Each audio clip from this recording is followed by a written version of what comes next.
Putting a spotlight on the incredible sisterhood of women who thrive on adrenaline and adventure. They are certainly thrill seekers who support each other, especially when times get tough.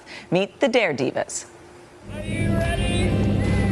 On a wing and a prayer, Sheri Hunter took a big leap of faith, skydiving for the first time with friends from church. I had no control, but once that parachute opened, oh my goodness, it was like heaven.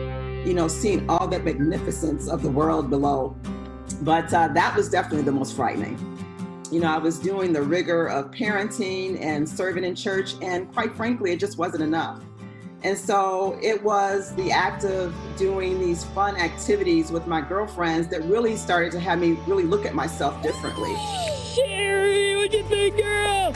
I love it!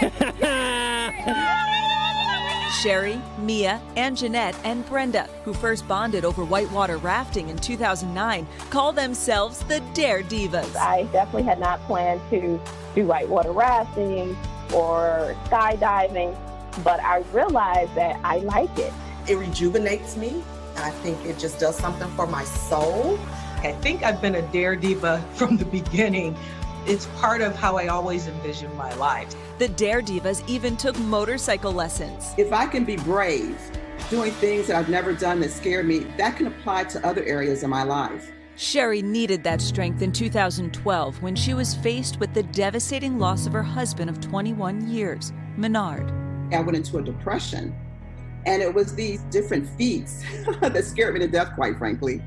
That was the very thing I needed to realize that there was still something beautiful ahead of me. Sheri began writing about the healing effect these adventures had on her life. Her book, Daring to Live, is a metaphor for her next chapter. Daring to live means something different for all of us. And what I find is the thing that scares me sometimes is the very thing I need to run towards in order for me to be able to have that epiphany, that realization that, you know, I am capable and able of doing really tough, hard things, weathering them, and then pushing myself forward. And upward. With the Dare Divas by her side, she took on her greatest challenge, climbing Mount Kilimanjaro. We got about 3 hours more before we get to camp. I've never, ever prayed like I did on that mountain.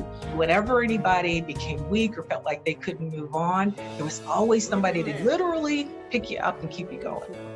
Travel plans are on hold until the pandemic passes, but the Dare Divas plan to offer future trips to other thrill seekers like them. There's going to be some people who do not want to jump out of an airplane. It could be something that you've always wanted to do but was too afraid to try. And just to be able to say the fulfillment of accomplishing something that's always been on your heart. Wow, what a great thing to be able to say. And we're going to have a good time chasing the Northern Lights. What a joy it is to be in sisterhood with other women who are stepping outside their comfort zones. And we encourage and want others to do the same. That's inspiring. Yeah, cool. These are absolutely incredible. And we learned that Sheri's book, Daring to Live, is being turned into a movie featuring the story of the Dare Divas and their messages of hope and inspiration. So good. Our retirement plan with Voya gives us confidence. We can spend a bit now